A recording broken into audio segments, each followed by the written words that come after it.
Hey guys, it is Ornlu again.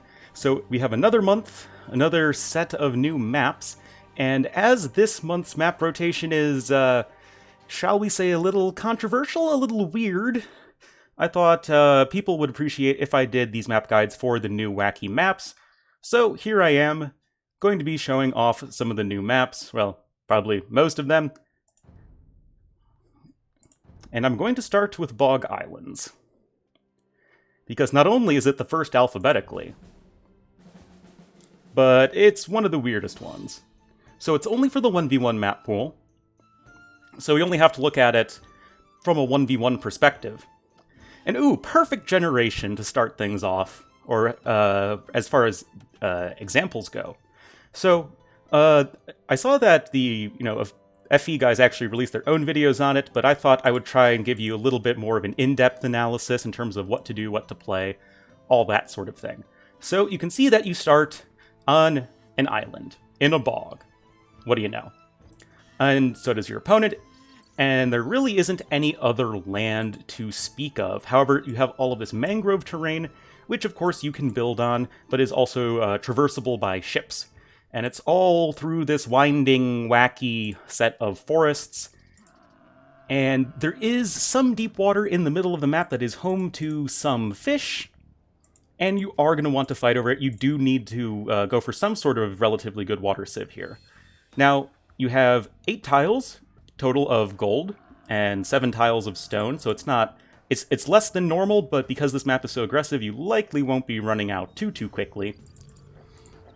So you only have the 4 water buffalo, but 3 rhinoceroses. Yeah, that's it. So right off the bat, Mongols. Go for Mongols. Fast hunt, fast up times. That's good on water maps, right?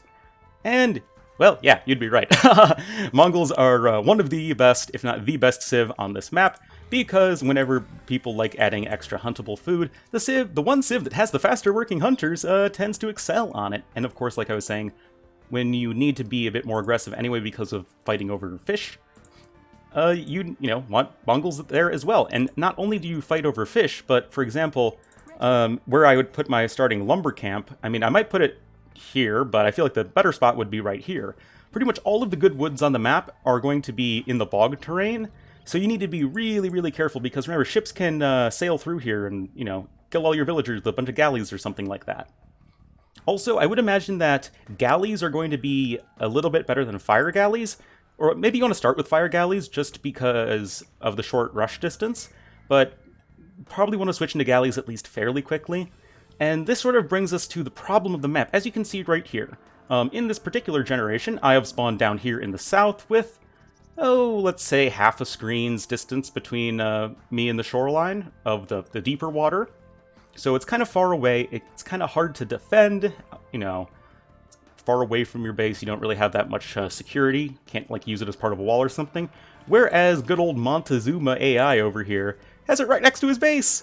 So he can just dock right here, have a deep fish right here, whereas if I, dock over here, then, okay, I have one fish that's close, but these are kind of far away. Whereas I would say that all of these fish right here are super good if you just happen to dock right there.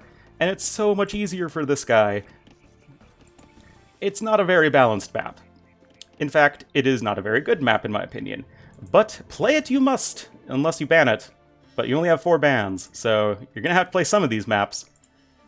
And so that's why I'm just making these videos, try and tell you what's good.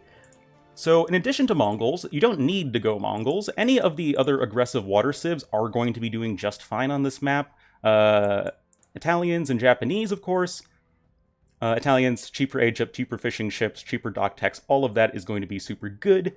But you can't really go for a big fish boom. Japanese, of course, going to be quite good as well due to their super fishing ships, especially in an aggressive scenario. It's going to be that much more important to defend your, fishing ships. But, other than that, just go for your normal good water civs. As far as, builds go, just go for a water map build, even though you can technically rush by land. But just the only adaptation I would make is making sure that your villagers, especially at, your lumber camp, are walled. Make sure that if your opponent does something cheeky, like goes for scouts, they can't just run into your base and kill you. And especially demo rafts can really sink your wood lines if you're not careful. So definitely make sure that even if you have to be exposed to galley fire, make sure that it's only galleys that can threaten you, and you can't let your opponent just raid your wood, which you need to make ships, by the way, with their own fire galleys or, you know, demo ships or anything like that. Make sure that you're at least safe from everything except galleys. I mean, if you can make them safe from galleys too, that's perfect, but, you know, I'm talking about worst case scenario. So, other than that, I don't really think there's a whole lot to say about it.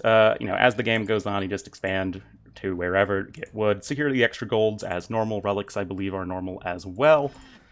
So, I think that will be it for this map guide, guys. Again, this is only 1v1, so you only need to worry about that. So, yeah, that is Bog Islands. Play it if you want. I'd recommend at least trying it, seeing if you like it. But if not, you can just throw one of your bands on this map. But I will see you guys in the next video.